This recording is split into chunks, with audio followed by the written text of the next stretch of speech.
ವೃಶ್ಚಿಕ ರಾಶಿಯವರ ಮೇ ತಿಂಗಳ ಮಾಸ ಭವಿಷ್ಯದಲ್ಲಿ 5 ಶುಭ ವಿಚಾರಗಳ ವಿಡಿಯೋಗೆ ಪ್ರತಿಯೊಬ್ಬ ವೃಶ್ಚಿಕ ರಾಶಿಯವರಿಗೆ ಆತ್ಮೀಯವಾದಂತಹ ಸ್ವಾಗತ ಹಾಗೂ ವಿಠಲ್ ಭಟ್ ಮಾಡುವಂತಹ ನಮಸ್ಕಾರ. ವೀಕ್ಷಕರೇ, ಪ್ರತಿ ತಿಂಗಳು ಪ್ರತಿ ರಾಶಿಯವರಿಗೆ ಒಂದಿಷ್ಟು ಶುಭ ಅಶುಭ ಇರುತ್ತೆ. ಇದು ಶುಭ ವಿಚಾರಗಳ ವಿಡಿಯೋ. ಮೇ ತಿಂಗಳಲ್ಲಿ ಏನು ಸಮಸ್ಯೆಗಳಾಗಬಹುದು ಅನ್ನುವ ಎಚ್ಚರಿಕೆ ವಿಡಿಯೋನ ಇನ್ನೊಂದು ವಿಡಿಯೋದಲ್ಲಿ ಖಂಡಿತವಾಗಿ ತಿಳಿಸ್ತೇನೆ. ಈ ವಿಡಿಯೋ ಬಹಳ ಇಂಪಾರ್ಟೆಂಟು. ಪ್ರತಿಯೊಬ್ಬ ವೃಶ್ಚಿಕ ರಾಶಿಯವರಿಗೆ ಈ ವಿಡಿಯೋ ರೀಚ್ ಆಗತ್ತರ ದಯವಿಟ್ಟು WhatsApp, Facebook, messenger, Telegram, Instagram ಎಲ್ಲ ಕಡೆ ಸಾಮಾಜಿಕ ಜಾಲತಾಣಗಳ ವಿಡಿಯೋನ ಶೇರ್ ಮಾಡಿಬಿಡಿ. ಬನ್ನಿ ವಿಡಿಯೋನ ಶುರು ಮಾಡೋಣ. ನಮಸ್ಕಾರ, ನಾನು ವಿಠಲ್ ಭಟ್ ಮಾತಾಡ್ತಾ ಇರತಕ್ಕಂಥದ್ದು. ವೃಶ್ಚಿಕ ರಾಶಿಯವರ ಮೇ ತಿಂಗಳ ಮಾಸ ಭವಿಷ್ಯದಲ್ಲಿ 5 ಶುಭ ವಿಚಾರಗಳು. ಮೊದಲನೇ ಶುಭ ವಿಚಾರ, ಉದ್ಯೋಗ ಅಂದರೆ ನಿಮ್ಮ ಕೆಲಸದಲ್ಲಿ ದೊಡ್ಡ ಬೆಳವಣಿಗೆ ಅಂತ. ಮೇ 11ನೇ ತಾರೀಕಿಂದ ಕುಜಗ್ರಹ ನಿಮ್ಮ ರಾಶ್ಯಾಧಿಪತಿ 6ನೇ ಮನೆಯಲ್ಲಿ ಅಂದರೆ ಮೇಷರಾಶಿಯಲ್ಲಿ ಸ್ವಸ್ಥಾನಕ್ಕೆ ಬರ್ತಾನೆ. ಷಷ್ಠದಲ್ಲಿ ಕುಜ ಶುಭ ಫಲಗಳನ್ನು ಕೊಡಬೇಕು. ನಿಮ್ಮ ರಾಶ್ಯಾಧಿಪತಿ ಬೇರೆ ಏನಾಗುತ್ತೆ, ಕೆಲಸದಲ್ಲಿ ನೀವೆಲ್ಲಿ ಕೆಲಸ ಮಾಡ್ತಿದ್ರು ಅಲ್ಲಿ ಒಂದು ಸ್ಪರ್ಧಾತ್ಮಕವಾಗಿದ್ದರೂ ಕೂಡ ನಿಮಗೆ ಜಯ ಸಿಗುತ್ತೆ ಅಂತ. ಪ್ರಮೋಷನ್ ವಿಚಾರದಲ್ಲಿ, ಹೊಸ ಜಾಬ್ ಅವಕಾಶ ವಿಚಾರದಲ್ಲಿ, ಶತ್ರುಗಳ ಮೇಲೆ, ಶತ್ರುಗಳು ಅಂತಲ್ಲ, ನಿಮ್ಮ ಕಾಂಪಿಟೇಟರ್ಸ್ ಥರ ನಿಮ್ಮ ಜೊತೆ ಕಾಂಪೀಟ್ ಮಾಡುವಂಥ ಕೊಲೀಗ್ಸ್ ಮೇಲೆಲ್ಲ ಒಂದು ಗೆಲುವು ಅನ್ನುವಂಥದ್ದು ಬಹಳ ಚೆನ್ನಾಗಿ. ಅದರಲ್ಲಿ ಬಹು ವಿಶೇಷವಾಗಿ ರವಿಯ ಪ್ರಭಾವವು ತುಂಬ ಚೆನ್ನಾಗಿರುತ್ತೆ. ಸೊ ಅದರಿಂದಾಗಿ ಉದ್ಯೋಗದ ವಿಚಾರದಲ್ಲಿ ದೊಡ್ಡ ದೊಡ್ಡ ಬೆಳವಣಿಗೆಗಳಾಗುತ್ತೆ. ಸಡನ್ನಾಗಿ ಹೊಸ ಅವಕಾಶಗಳು, ಸಡನ್ನಾಗಿ ಪ್ರಮೋಷನ್ನು, ಸಡನ್ನಾಗಿ ಸ್ಯಾಲ್ರಿ ಹೈಕು, ಸಡನ್ನಾಗಿ ಎಲ್ಲ ರೀತಿಯ ಅನುಕೂಲಗಳು, ವ್ಯತ್ಯಾಸಗಳು, ದೊಡ್ಡ ದೊಡ್ಡ ಜವಾಬ್ದಾರಿಗಳು ನಿಮ್ಮ ಮೇಲೆ ಬರ್ತಕ್ಕಂಥದ್ದು ಇದೆಲ್ಲ ತುಂಬ ಚೆನ್ನಾಗಿ ಕಂಡು ಬರ್ತಾ ಇದೆ. ವರ್ಕ್ ಎಫಿಷಿಯನ್ಸಿ ಅಂತ ಇರುತ್ತೆ, ನಿಮ್ಮ ಕೈಲಿ ಎಷ್ಟು ಕೆಲಸ ಮಾಡೋಕ್ಕಾಗತ್ತೆ ಅಂತ, ಅದು ಜಾಸ್ತಿ ಆಗುತ್ತೆ. ನಿಮ್ಮ ಕೈಲಿ ಜಾಸ್ತಿ ಕೆಲಸ ಮಾಡಿ ಒಳ್ಳೆ ಔಟ್ಪುಟ್ ಕೊಡುವಂಥ ಶಕ್ತಿ ಭಗವಂತ ನಿಮಗೆ ಕೊಡಲಿದ್ದಾನೆ ಮೇ ತಿಂಗಳಲ್ಲಿ. ಖಂಡಿತವಾಗಿ ಒಳ್ಳೆಯದಾಗಲಿ. ಇದೆಲ್ಲ ಅದೇ ರೀತಿಯಲ್ಲಿ ಆಗಬೇಕು, ಹೇಳಿದ ರೀತಿಯಲ್ಲಿ ಒಳ್ಳೆಯದಾಗಬೇಕು ಅಂತ ವಿಶೇಷ ಪರಿಹಾರನೂ ಮಾಡ್ತದೆ. ವಿಡಿಯೋ ಎಂಡಲ್ಲಿ ತಿಳಿಸ್ತೇನೆ ಅದನ್ನು. ಎರಡನೇ ಶುಭ ವಿಚಾರ ವೃಶ್ಚಿಕ ರಾಶಿಯವರಿಗೆ ಮೇ ತಿಂಗಳಿಗೋಸ್ಕರ ಏನಪ್ಪ ಅಂತಂದರೆ, ಮೇ 14ನೇ ತಾರೀಕಿನ ನಂತರ ಶುಕ್ರ ಗ್ರಹ ಮಿಥುನ ರಾಶಿಗೆ ಹೋಗ್ತಾನೆ. ಏನಾಗುತ್ತೆ, ಮೇ 13ರ ತನಕ ವೃಷಭದಲ್ಲಿ ಶುಕ್ರ ಸಪ್ತಮದಲ್ಲಿ, ಮೇ 14ರ ನಂತರ ಮಿಥುನದಲ್ಲಿ ಶುಕ್ರ ಆಗ್ತಾನೆ. ಸೊ ಮಿಥುನದಲ್ಲಿ ಶುಕ್ರ ಗಂಡ ಹೆಂಡತಿಯರ ನಡುವೆ ಒಂದು ಐಕ್ಯಮತ್ಯ ಅಂತೀವಿ, ಅದು ತುಂಬ ಜಾಸ್ತಿ ಮಾಡ್ತಾನೆ. ಗಂಡ ಹೆಂಡಿರ ನಡುವೆ ಒಳ್ಳೆಯ ಐಕ್ಯಮತ್ಯ, ಇಬ್ಬರು ಒಬ್ರಿಗೊಬ್ರು ತುಂಬ ಚೆನ್ನಾಗಿ ಕ್ಲೋಸ್ ಆಗ್ತಕ್ಕಂಥ ದಂಪತಿಗಳು, ಗಂಡ ವೃಶ್ಚಿಕ ರಾಶಿ ಆದರೂ ಪರವಾಗಿಲ್ಲ, ಹೆಂಡತಿ ವೃಶ್ಚಿಕ ರಾಶಿ ಆದರೂ ಪರವಾಗಿಲ್ಲ, ದಂಪತಿಗಳ ನಡುವೆ ಒಳ್ಳೆ ಐಕ್ಯಮತ್ಯ ಇರುತ್ತೆ. ಸ್ವಲ್ಪ ಇಂಟಿಮಸಿನೂ ಸ್ವಲ್ಪ ಜಾಸ್ತಿ ಇರುತ್ತೆ. ಸೊ ಅದರಿಂದಾಗಿ ಸಂತಾನ ಇಲ್ಲದವರು ಸಂತಾನಕ್ಕೆ ಪ್ರಯತ್ನ ಮಾಡುವಾಗ ಇಂಟಿಮಸಿ ತುಂಬ ಇಂಪಾರ್ಟೆಂಟ್. ಸೊ ಅದು ಆಗುವ ಸಾಧ್ಯತೆ ಚೆನ್ನಾಗಿದೆ. ಸೊ ಅದರಿಂದಾಗಿ ಖಂಡಿತ. ಇನ್ನು ಮಿಸ್ಅಂಡರ್ಸ್ಟ್ಯಾಂಡಿಂಗ್, ಗಂಡ ಹೆಂಡತಿಯ ನಡುವೆ ಏನಾದರೂ ಮಿಸ್ಅಂಡರ್ಸ್ಟ್ಯಾಂಡಿಂಗ್ಗಳಿದ್ದರೆ ಅದು ಕಡಿಮೆ ಆಗುತ್ತೆ. ಗಂಡ ಹೆಂಡರ ನಡುವೆ ಮಿಸ್ಅಂಡರ್ಸ್ಟ್ಯಾಂಡಿಂಗ್ ಕಡಿಮೆ ಆಗುತ್ತೆ. ಹೊಸ ಸಂಬಂಧಗಳು ಗಟ್ಟಿಯಾಗುತ್ತೆ. ಹೊಸದಾಗಿ ಮದುವೆ ಆಗಿದ್ದಾರೆ, ಒಬ್ಬರನ್ನೊಬ್ರು ಇನ್ನೂ ಅರ್ಥ ಮಾಡ್ಕೊಳ್ಬೇಕು, ಆ ಪರಿಸ್ಥಿತಿ ಇದ್ದಾರೆ ಅಂದರೆ ಅದಿನ್ನೂ ಸ್ವಲ್ಪ ಗಟ್ಟಿಯಾಗುತ್ತೆ ಖಂಡಿತವಾಗಿ. ಅವಿವಾಹಿತ ವೃಶ್ಚಿಕ ರಾಶಿಯ ಸ್ತ್ರೀಯರಿಗೆ, ಹೆಣ್ಣು ಮಕ್ಕಳು ಮದುವೆ ಆಗಿಲ್ಲ ಅನ್ನೋರಿಗೆ ವಿವಾಹದ ವಿಚಾರದಲ್ಲಿ ಸ್ವಲ್ಪ ಅನುಕೂಲತೆಗಳು ಜಾಸ್ತಿ ಆಗುತ್ತೆ ಆ ವಿಚಾರದಲ್ಲಿ. ಯಾಕೆಂದರೆ ಅದಕ್ಕೆ ಸಂಬಂಧಪಟ್ಟಂತೆ ಸ್ವಯಂವರ, ಪಾರ್ವತಿ ಹೋಮಾದಿಗಳು, ವಿಶೇಷ ಪ್ರಸಾದಾದಿಗಳು ನಾವು ಕೊಡ್ತಾ ಇದ್ದೇವೆ ಮಾಡಿ. ವಿಡಿಯೋ ಎಂಡ್ ಅದ್ರ ಬಗ್ಗೆ ತಿಳಿಸ್ತೇನೆ, ವಿಡಿಯೋ ಎಂಡ್ ತನಕ ನೋಡಿ. ಮೂರನೇ ಶುಭ ವಿಚಾರ ವೃಶ್ಚಿಕ ರಾಶಿಯವರಿಗೆ ಈ ಒಂದು ಮೇ ತಿಂಗಳಿಗೋಸ್ಕರ ಏನಪ್ಪ ಅಂತಂದರೆ, ಹಣ ಹಾಗೂ ಪಿತ್ರಾರ್ಜಿತ ಆಸ್ತಿ ವಿಚಾರಗಳಲ್ಲಿ ಸ್ವಲ್ಪ ಲಾಭವಾಗುವ ಸಾಧ್ಯತೆ ಅಂತ.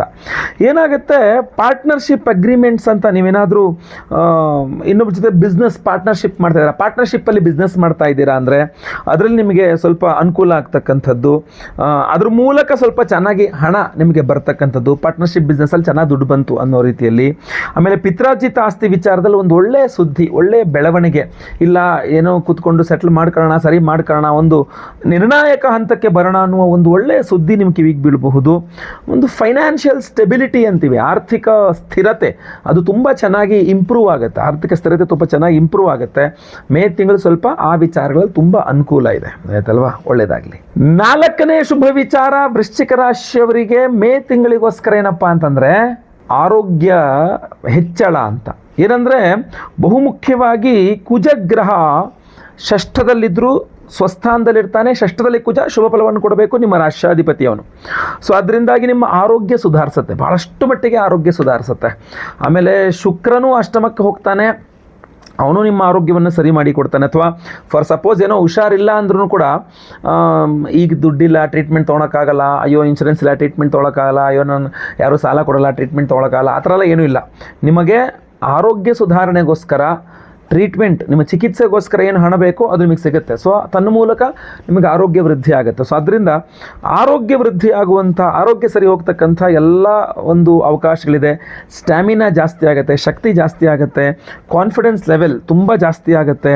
ಆಮೇಲೆ ನೀವು ಕೂಡ ಅಷ್ಟೇ ನಿಮ್ಮ ಫಿಟ್ನೆಸ್ ಮೇಲೆ ತುಂಬ ಜಾಸ್ತಿ ಗಮನ ಕೊಡ್ತೀರಾ. ನಾನು ಎಷ್ಟು ಫಿಟ್ ಆ್ಯಂಡ್ ಫೈನ್ ಆಗಿದ್ದೀನಿ, ನಾನು ಎಷ್ಟು ಕೆ ಜಿ ಇದ್ದೀನಿ, ಎಷ್ಟು ಹೈಟ್ ಇದ್ದೀನಿ, ಎಷ್ಟು ತೂಕ ಇದ್ದೀನಿ, ಸರಿಯಾಗಿದ್ದೀನಾ ಇಲ್ವಾ, ಇನ್ನೂ ಸರಿಯಾಗಿ ಮಾಡ್ಕೊಳ್ಬೇಕಂದ್ರೆ ಏನೇನು ಚೇಂಜಸ್ ಮಾಡ್ಕೊಳ್ಬೇಕು, ಇದರ ಬಗ್ಗೆ ಎಲ್ಲ ನೀವು ಸಹ ಖಂಡಿತವಾಗಿ ಗಮನಿಸ್ತೀರಾ ಅನ್ನುವಂಥದ್ದು ಸ್ಪಷ್ಟವಾಗಿ ಕಂಡು ಬರ್ತಾ ಇದೆ ಇದರಲ್ಲಿ. ಸೊ ಒಳ್ಳೆಯದಾಗಲಿ. ಇದೇನಾದ್ರು ಈ ದೃಷ್ಟಿದೋಷ ಮಾಟಮಂತ್ರಾದಿಗಳಿಂದ ಏನಾದ್ರು ಸ್ವಲ್ಪ ವ್ಯತ್ಯಾಸ ಆದರೆ ಅದಕ್ಕೆ ನಾವು ವಿಶೇಷ ಪರಿಹಾರ ಮಾಡಿ ವಿಶೇಷ ಪ್ರಸಾದ ಕೊಡ್ತಾ ಇದ್ದೇವೆ. ವಿಡಿಯೋ ಎಂಡಲ್ಲಿ ತಿಳಿಸ್ತೇನೆ. 5ನೇ ಶುಭ ವಿಚಾರ ವೃಶ್ಚಿಕ ರಾಶಿಯವರಿಗೆ ಮೇ ತಿಂಗಳಿಗೋಸ್ಕರ ಏನಪ್ಪಾ ಅಂತಂದ್ರೆ ಭಾಗ್ಯೋದಯ ಕಾಲವಾಗುವ ಸಾಧ್ಯತೆ ಅಂತ. ವೃಶ್ಚಿಕ ರಾಶಿಯವರಿಗೆ luck support, luck by chance, ಅದೃಷ್ಟ ತುಂಬ ಚೆನ್ನಾಗಿ ಕೆಲಸ ಮಾಡುತ್ತೆ. ಅದೃಷ್ಟದ ಸಹಾಯ ತುಂಬ ಚೆನ್ನಾಗಿ ಕೆಲಸ ಮಾಡುತ್ತೆ. ಇವರಿಗೇನು ಆಗೋದೇ ಇಲ್ಲ ಅಂತ ಅನ್ಕೊಂಡಿದ್ದು ಕೂಡ ಸಡನ್ನಾಗಿ ಕೆಲಸ ಆಗಿಬಿಡುತ್ತೆ. ನಿಮಗೆ ಆಗೋದಿಲ್ಲ ಅಂದ್ಕೊಂಡಿದ್ದು ಅದೃಷ್ಟವಶಾತ್ ಕೆಲಸ ಆಗುತ್ತೆ. ಯಾವುದೋ ದೇವ್ರಿಗೆ ಕೈ ಮುಕ್ಕೊಳ್ತಿರೋ, ಯಾರ ಹತ್ರ ಆಶೀರ್ವಾದ ತೊಗೊಳ್ತಿರೋ, ಏನೋ ಒಟ್ಟ ನಿಮಗೆ ನಿಮ್ಮ ಕೆಲಸಗಳು ಚೆನ್ನಾಗಿ ಸಡನ್ನಾಗಿ ಆಗಿಬಿಡುತ್ತೆ. ಇದರಿಂದಾಗಿ ಸ್ವಲ್ಪ ಆಧ್ಯಾತ್ಮಿಕ ಚಿಂತನೆ, ಆಧ್ಯಾತ್ಮದ ಕಡೆ ಒಲವು ಕೂಡ ಜಾಸ್ತಿ ಆಗುತ್ತೆ. ಇಲ್ಲ, ನಾನು ಆ ದೇವಸ್ಥಾನಕ್ಕೆ ಹೋಗಿದ್ದಕ್ಕೆ ನಂಗೆ ಒಳ್ಳೇದಾಯಿತು, ಈ ಹೋಮ ಮಾಡಿಸಿದ್ದಕ್ಕೆ ನಂಗೆ ಒಳ್ಳೇದಾಯಿತು, ಈ ಪ್ರಸಾದ ತೊಗೊಂಡಿದ್ದಕ್ಕೆ ಒಳ್ಳೇದಾಯಿತು, ಇಂಥ ಕಡೆ ಹರಕೆ ಹೊತ್ಕೊಂಡಿದ್ದಕ್ಕೆ ಒಳ್ಳೇದಾಯಿತು, ಈ ಥರ ಆಗದೇ ಇರೋ ಕೆಲಸನೇ ಆಗೋಯಿತು ಅನ್ನೋ ಥರ ಹೆಚ್ಚು ನಿಮಗೆ ದೇವರ ಕಡೆ ಪೂಜೆ ಪುನಸ್ಕಾರಗಳ ಕಡೆ ಮನಸ್ಸು ಬರುತ್ತೆ. ಹಾಗೂ ನಿಮ್ಮ ಮನಸ್ಸಿನಲ್ಲೂ ಅಷ್ಟೇ ಒಂದು ಸ್ಪಷ್ಟತೆ, ಕ್ಲಾರಿಟಿ ತುಂಬ ಚೆನ್ನಾಗಿರುತ್ತೆ. ಸಮಾಧಾನವಾಗಿರ್ತೀರ ಮೇ ತಿಂಗಳಲ್ಲಿ, ಏನು ತೊಂದರೆ ಇಲ್ಲ. ಖಂಡಿತವಾಗಿ ಒಳ್ಳೆಯದಾಗಲಿ. ಇದಕ್ಕೆಲ್ಲ ವಿರುದ್ಧವಾಗಿ ನಿಮಗೆ ಸಮಸ್ಯೆ ಆಗೋ ಥರ ಏನಾದರೂ ಮಾಟಮಂತ್ರಗಳು, ದೃಷ್ಟಿದೋಷಗಳು, ಕೆಟ್ಟ ಶಕ್ತಿಗಳು ಇದ್ದರೆ ಅದಕ್ಕೆ ನಾವು ವಿಶೇಷ ಪರಿಹಾರ ಮಾಡ್ತಾ ಇದ್ದೇವೆ. ಆ ವಿಶೇಷ ಪ್ರಸಾದವನ್ನು ಕೊಡ್ತಾ ಇದ್ದೇವೆ. ಅದನ್ನು ಕೂಡ ನೀವು ತಿಳ್ಕೊಳ್ಬೇಕು. ಏಪ್ರಿಲ್ 17ನೇ ತಾರೀಕು ಶುಕ್ರವಾರ ಅಮಾವಾಸ್ಯೆಯ ದಿವಸ ನಮ್ಮ ಯಾಗಶಾಲೆಯಲ್ಲಿ ಬಹಳ ವಿಶೇಷವಾಗಿರತಕ್ಕಂಥ ಹೋಮಗಳನ್ನು ಮಾಡ್ತಾ ಇದ್ದೇವೆ. ನಿಮ್ಮೆಲ್ಲರ ಸಮಸ್ಯೆಗಳು ಪರಿಹಾರವಾಗಬೇಕು. ಅದರಲ್ಲೂ ವಿಶೇಷವಾಗಿ ನಿಮಗಿರುವ ಮಾಟ ಮಂತ್ರ ಸಮಸ್ಯೆಗಳಿದ್ದರೆ, ದೃಷ್ಟಿ ದೋಷದ ಸಮಸ್ಯೆ ಇದ್ದರೆ, ಶತ್ರು ಬಾಧೆಗಳು ಜಾಸ್ತಿ ಆಗಿದ್ದರೆ, ನಿಮಗೆ ಕೋರ್ಟು ಕಚೇರಿ ಸಮಸ್ಯೆಗಳು, ತೊಂದರೆ ಕೊಡೋರು, ಜಾಬಲ್ಲಿ ಸಮಸ್ಯೆ, ಗುರುಗಳೇ ಬಿಸ್ನೆಸ್ಸಲ್ಲಿ ಹಿಂಸೆ ಕೊಡ್ತಾರೆ, ಸುಮ್ಮನೆ ನಮ್ಗೆ ತೊಂದರೆ ಕೊಡ್ತಾ ಇದ್ದಾರೆ, ನೆಮ್ಮದಿಯಾಗಿರ್ಲಿಕ್ಕೆ ಬಿಡ್ತಾ ಇಲ್ಲ, ಮೇಲಿಂದ ಮೇಲೆ ಸಮಸ್ಯೆ ಕೊಡ್ತಾ ಇದ್ದಾರೆ, ಅದಕ್ಕೋಸ್ಕರ ಪರಿಹಾರ ಮಾಡ್ತಾ ಇದ್ದೇವೆ. ಯೋಚನೆ ಮಾಡಬೇಡಿ. ಭದ್ರಕಾಳಿ ಹೋಮವನ್ನು ಮಾಡ್ತಾ ಇದ್ದೇವೆ. ಮಹಾಭದ್ರಕಾಳಿ ಹೋಮ. ಭದ್ರಕಾಳಿ ಹೋಮದಲ್ಲಿ ಈ ವಿಶೇಷವಾಗಿರ್ತಕ್ಕಂಥ ಕೃಷ್ಣ ಕೀಲಕ ರತ್ನವನ್ನು ಎನರ್ಜೈಸ್ ಮಾಡಿ ಕೊಡ್ತೇವೆ. ನಿಮಗೆ ಉದ್ಯೋಗ, ವ್ಯಾಪಾರ ಅಥವಾ ಆರೋಗ್ಯ ಅಥವಾ ಎಲ್ಲೇ ಸಮಸ್ಯೆಗಳಿದ್ರೂ ಪರಿಹಾರವಾಗಬೇಕು. ಭದ್ರಕಾಳಿ ಹೋಮ ಇದನ್ನು ಯಾವ ರೀತಿಯಲ್ಲಿ ಬಳಸಬೇಕು ಹೇಳ್ತೇನೆ ನಿಮಗೆ. ಭದ್ರಕಾಳಿ ಹೋಮದ ಜೊತೆಯಲ್ಲಿ ಬಹಳ ವಿಶೇಷವಾಗಿ ಸ್ವಪ್ನೇಶ್ವರಿ ಹೋಮವನ್ನು ಮಾಡ್ತಾ ಇದ್ದೇವೆ. ಆ ಮಹಾ ಸ್ವಪ್ನೇಶ್ವರಿ ಹೋಮ ಬಹಳಷ್ಟು ಜನಕ್ಕೆ ಹೆಸರು ಗೊತ್ತಿಲ್ಲ. ಸ್ವಪ್ನೇಶ್ವರಿ ಹೋಮ ನಮ್ಮ ಹಳಬರಿಗೆಲ್ಲ ಗೊತ್ತಿದೆ, ಹೊಸ ವೀಕ್ಷಕರಿಗೆ ಗೊತ್ತಿದೆ. ಸ್ವಪ್ನೇಶ್ವರಿ ಹೋಮ ಎಷ್ಟು ಪವರ್ಫುಲ್ ಅಂದರೆ, ಈ ಕೃಷ್ಣ ಕೀಲಕ ರತ್ನವನ್ನು ಶುಕ್ರವಾರದ ದಿವಸ ಅಮಾವಾಸ್ಯೆ ಸ್ವಪ್ನೇಶ್ವರಿ ಹೋಮದಲ್ಲಿ ಎನರ್ಜೈಸ್ ಮಾಡಿ ನಾವು ನಿಮಗೆ ಕೊಟ್ಟಾಗ ನಿಮಗಿರುವ ಎಲ್ಲ ಬಾಧೆಗಳನ್ನು, ಅದರಲ್ಲೂ ಕೂಡ ಒಂದು ಇಂಟ್ಯೂಷನ್ ಪವರ್ ಸಿಕ್ಬಿಡುತ್ತೆ. ಬಹಳಷ್ಟು ಜನಕ್ಕೆ ಯಾರಿಂದ ಸಮಸ್ಯೆ ಆಗ್ತಾ ಇದೆ, ಏನು ಸಮಸ್ಯೆ ಆಗ್ತಿದೆ ಸ್ವಪ್ನದಲ್ಲೇ ಗೊತ್ತಾಗುತ್ತೆ, ಕನಸಲ್ಲಿ ಗೊತ್ತಾಗ್ಬಿಡುತ್ತೆ. ಬಹಳ ಜನಕ್ಕೆ ಕೆಟ್ಟ ಕನಸು ಬಿದ್ದು ಹೆದರಿಕೆ ಆಗ್ತಕ್ಕಂಥವ್ರಿಗೆ ಅದರಿಂದ ಪರಿಹಾರವನ್ನು ಕೊಡುತ್ತೆ. ನೆಗೆಟಿವ್ ಎನರ್ಜೀಸ್ ನಿಮಗೆ ಬರ್ದಂಗೆ ಇದು ಕಾಪಾಡುತ್ತೆ. ಯಾವ ರೀತಿಯಲ್ಲಿ ಕಾಪಾಡುತ್ತೆ? ನಿಮ್ಮ ಸೂಕ್ಷ್ಮ ಶರೀರ, ಆರಾ ಅಂತೀವಲ್ಲ, ಆರಾ ಸೂಕ್ಷ್ಮ ಶರೀರದ ರಕ್ಷಣೆ ಮಾಡ್ತಕ್ಕಂಥ ಒಂದು ರತ್ನ. ಇದನ್ನು ನೀವು ಮಲಗುವಾಗ ನಿಮ್ಮ ತಲೆದಿಂಬ ಕೆಳಗಡೆ ಇಟ್ಕೊಂಡು ಮಲ್ಕೊಂಡ್ರೆ ಸಾಕು. ಇನ್ನೊಂದು ಇಂಪಾರ್ಟೆಂಟ್ ಏನಪ್ಪ ಅಂದರೆ, ಒಬ್ಬರು ಒಂದು ಸಲ ಇದನ್ನು ನೀವು ಬಳಸಿದರೆ ಇದನ್ನು ಇನ್ನೊಬ್ಬರಿಗೆ ಕೊಡಬಾರ್ದು. ನಿಮ್ಮ ಸೂಕ್ಷ್ಮ ಶರೀರಕ್ಕೆ ಅಡ್ಜಸ್ಟ್ ಆಗಿಬಿಡುತ್ತೆ. ಒಂದು ರಾತ್ರಿ ನೀವು ತಲೆದಿಂಬ ಇಟ್ಕೊಂಡು ಮಲ್ಕೊಂಡ್ರೆ ಅಷ್ಟಕ್ಕೆ. ಯಾರಿಗೋಸ್ಕರ ಬೇಕು ಇದು ನಿಮಗೆ ನೀವು ಇಟ್ಕೊಳ್ಬೇಕು. ಇಲ್ಲ ನಿಮಗೂ ಬೇಕು, ಮನೆಯವ್ರಿಗೂ ಬೇಕು ಅಂದರೆ ನಿಮಗೆ ಯಾರ್ಯಾರು ಬೇಕು ಮೊದಲೇ ತಿಳಿಸ್ಕೊಂಡು ಸಂಕಲ್ಪ ಸೇವೆಗೆ ಅಷ್ಟು ಕೊಟ್ಕೊಳ್ಬೇಕಾಗುತ್ತೆ. ಒಂದು ಸಂಕಲ್ಪ ಸೇವೆಗೆ ಒಬ್ಬರಿಗೆ ನಾವು ಒಂದು ಕೃಷ್ಣ ಕೀಲಕ ರತ್ನವನ್ನು ಕೊಡ್ತಾ ಇದ್ದೇವೆ. ಅಷ್ಟೇ ಅಲ್ಲದೆ ಅವಿವಾಹಿತರಿಗೆ ವಿವಾಹ ಸಿದ್ಧಿ ಆಗಬೇಕು, ವಿವಾಹಿತರಿಗೆ ಅನ್ಯೋನ್ಯಸ್ಕ ದಾಂಪತ್ಯ ಜನ, ಗಂಡ ಹೆಂಡತಿ ಜಗಳ ಮನಸ್ತಾಪ ತಾರಕಕ್ಕೆ, ಗಂಡ ಒಂದು ಹೆಂಡತಿ ಒಂದು ತಲೆ ದಿಂಬ ಕೆಳಗಡೆ ಇಟ್ಕೊಂಡು ಮಲ್ಕೊಂಡ್ರೆ ಗಂಡ ಹೆಂಡತಿ ಸುಖವಾಗಿರ್ತಾರೆ. ಆ ಜಗಳ ಮನಸ್ತಾಪಗಳು ಕಡಿಮೆ ಆಗುತ್ತೆ. ಗಂಡ ಹೆಂಡಿರ ಜಗಳ ಉಂಡು ಮಲಗುವ ತನಕ ಅಷ್ಟು ಕರೆಕ್ಟಾಗಿರ್ತದೆ. ನಂತರ ಚೆನ್ನಾಗಿರ್ತೀರಿ ನೀವು. ಸೊ ಆದ್ದರಿಂದ ಆ ದಾಂಪತ್ಯ ಸುಖವೂ ವೃದ್ಧಿಯಾಗಬೇಕು. ಕೃಷ್ಣ ಕೀಲಕ ರತ್ನ ತುಂಬ ಸಹಾಯಕ ಆಗುತ್ತೆ.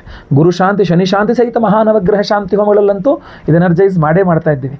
ಸಂಕಲ್ಪ ಸೇವೆಗೆ ಹೆಸರು ಕೊಟ್ಕೊಳ್ಳಿ. ಸ್ಕ್ರೀನಲ್ಲಿ ಕಾಣುವಂಥ ನಂಬರ್ಗೆ ನಿಮ್ಮ ಹೆಸರು, ಗೋತ್ರ ಗೊತ್ತಿದ್ರೆ, ನಕ್ಷತ್ರ ಗೊತ್ತಿದ್ರೆ, ರಾಶಿ ಗೊತ್ತಿದ್ರೆ ಬೇಗ ಬೇಗ ವಾಟ್ಸಪ್ಪಲ್ಲಿ ನಿಮ್ಮ ಹೆಸರು ವಿಳಾಸವನ್ನು ಕಳಿಸ್ಕೊಂಡ್ರು ಸಾಕಾಗ್ತದೆ. ಲೈವಲ್ಲಿ ನಿಮ್ಮ ಹೆಸರು ಸಂಕಲ್ಪ ಆಗುತ್ತೆ. ಅವತ್ತಿನ ದಿವಸ ಬೆಳಗ್ಗೆ ಲೈವಲ್ಲಿ ನಾನೇ ನಿಮ್ಮ ಹೆಸರು ಸಂಕಲ್ಪ ಮಾಡ್ತೇನೆ. ಎಲ್ಲ ಹೆಸರು ಸಂಕಲ್ಪ ಆಗೋದು ಲೈವಲ್ಲಿ, ನಿಮ್ಮ ಹೆಸರು ಸಂಕಲ್ಪ ಆಗೋದು ನೀವು ನೋಡ್ಕೊಳ್ಬಹುದು, ಕೇಳಿಸ್ಕೊಳ್ಬಹುದು. ಎಲ್ಲ ಹೋಮಗಳನ್ನು ನೀವು ಲೈವ್ ನೋಡಬಹುದು. ಹಾಗೂ ಎಲ್ಲ ಹೋಮಗಳ ಭಸ್ಮ, ಕುಂಕುಮಾರ್ಚನೆ, ಕುಂಕುಮ ಪ್ರಸಾದ ಸಹಿತ ಈ ವಿಶೇಷವಾದ ಕೃಷ್ಣ ಕೀಲಕ ರತ್ನವನ್ನು ನಿಮಗೆ ಸ್ಪೀಡ್ ಪೋಸ್ಟ್ ಮೂಲಕ ಕಳಿಸಿಕೊಡಲಾಗ್ತದೆ. ನೆನಪಿಟ್ಕೊಳ್ಳಿ, ಹೋಮ ಮುಗಿದೋಯ್ತು ಅಂದರೆ ನಂತರ ನೀವು ಫೋನ್ ಮಾಡ್ಕೊಂಡಿದ್ದು ಏನೋ ಚೆನ್ನಾಗಿದೆ ಗುರುಳೆ ನಂಗೆ ಬೇಕು ಅಂತನೋ, ಅಥವಾ ಒಂದೇ ಒಂದು ಪೂಜೆ ಕೊಟ್ಟಿದ್ದೀವಿ ನಮ್ಗೆ ಒಂದೇ ಒಂದು ಕಳಿಸಿದ್ದೀರಾ, ನಂಗೆ ತುಂಬ ಅನುಕೂಲ ಆಗಿದೆ, ನನ್ನ ಯಜಮಾನ್ರಿಗೂ ಬೇಕು, ನನ್ನ ಹೆಂಡತಿಗೂ ಬೇಕು, ನನ್ನ ಮಕ್ಕಳಿಗೂ ಬೇಕು, ನನ್ನ ಫ್ರೆಂಡಿಗೆ ಬೇಕಂತ ಇನ್ನೊಂದು ಕಳಿಸ್ಕೊಡಿ ಅಂದ್ರಲ್ಲ, ಕಳಿಸಲ್ಲ. ನಿಮಗೆ ಎಷ್ಟು ಬೇಕು ಈಗಲೇ ಸಂಕಲ್ಪ ಸೇವೆಗೆ ಹೆಸರು ಕೊಟ್ಕೊಳ್ಬೇಕು ನೀವು. ನಂತರ ಮುಗಿದ ಮೇಲೆ ಮತ್ತೆ ಅಂದರೆ ಖಂಡಿತವಾಗಿ ಆಗಲ್ಲ. ಸೊ ದಯವಿಟ್ಟು ಬೇಗ ಬೇಗ ಸ್ಕ್ರೀನಲ್ಲಿ ಕಾಣುವಂಥ ನಂಬರ್ಗೆ ನಿಮ್ಮಗಳನ್ನ ವಾಟ್ಸಪ್ ಮಾಡ್ಕೊಳ್ಳಿ. ಖಂಡಿತವಾಗಿ ಒಳ್ಳೆಯದಾಗಲಿ. ವಿಡಿಯೋ ಇಷ್ಟ ದಯವಿಟ್ಟು ಲೈಕ್ ಮಾಡಲಿಕ್ಕೆ ಮರಿಬೇಡಿ.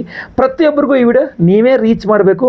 ದಯವಿಟ್ಟು WhatsApp, Facebook, messenger, Telegram, Instagram ಎಲ್ಲ ಕಡೆ ಸಾಮಾಜಿಕ ಜಾಲತಾಣಗಳಲ್ಲಿ ವಿಡಿಯೋನ ಶೇರ್ ಮಾಡಲಿಕ್ಕೆ ಮರಿಬೇಡಿ. ನೀವು ಇನ್ನೂ ಸಬ್ಸ್ಕ್ರೈಬ್ ಮಾಡ್ಕೊಂಡಿಲ್ಲ, ಯೂಟ್ಯೂಬಲ್ಲಿ ನೋಡ್ತಿದ್ರೆ ನಮ್ಮ ವಿಡಿಯೋನ, ನಮ್ಮ ಚಾನಲ್ ಸಬ್ಸ್ಕ್ರೈಬ್ ಮಾಡಿಕೊಂಡು ಬೆಲ್ ಬಟನ್ ಒತ್ಕೊಂಡು ಆಲ್ ಅಂತ ಮಾಡ್ಲಿಕ್ಕೆ ಮರಿಬೇಡಿ. ಫೇಸ್ಬುಕ್ಕಲ್ಲಿ ನೋಡ್ತಿದ್ರೆ ನಮ್ಮ ಪೇಜನ್ನು ಫಾಲೋ ಮಾಡ್ಕೊಳ್ಳಿ. ಇನ್ಸ್ಟಾಗ್ರಾಮಲ್ಲಿ ನೋಡ್ತಾ ಇದ್ರು ನಮ್ಮ ಪೇಜನ್ನು ಫಾಲೋ ಮಾಡ್ಲಿಕ್ಕೆ ಮರಿಬೇಡಿ. ವಿಶೇಷ ಪ್ರಶ್ನೆಗಳಿದ್ರೆ ಕಮೆಂಟ್ ಮಾಡಿ. ನಿಮ್ಮ ಇಷ್ಟ ದೇವರು, ನಿಮಗೆ ಇಷ್ಟವಾದ ದೇವರು ಯಾವುದು ಕಮೆಂಟ್ ಮಾಡಿ. ಮೇ ತಿಂಗಳಲ್ಲಿ ನಿಮ್ಮ ಇಷ್ಟ ದೇವರು ನಿಮ್ಮನ್ನು ಕಾಪಾಡಲಿ. ಖಂಡಿತವಾಗಿ ಒಳ್ಳೆಯದಾಗಲಿ. ನಿಮ್ಮ ಕಮೆಂಟ್ಸ್ನೆಲ್ಲ ನಾನು ಓದ್ತಾ ಇರ್ತೇನೆ. ಮುಂದಿನ ವಿಡಿಯೋದಲ್ಲಿ ಮತ್ತೆ ಪುನಃ ಸಿಗ್ತೇನೆ. ಎಲ್ಲರಿಗೂ ಸಹ ಒಳ್ಳೆಯದಾಗಲಿ. ಲೋಕ ಸಮಸ್ತ ಸುಖಿನೋ ಭವಂತು. ನಾರಾಯಣ ನಾರಾಯಣ ನಾರಾಯಣ.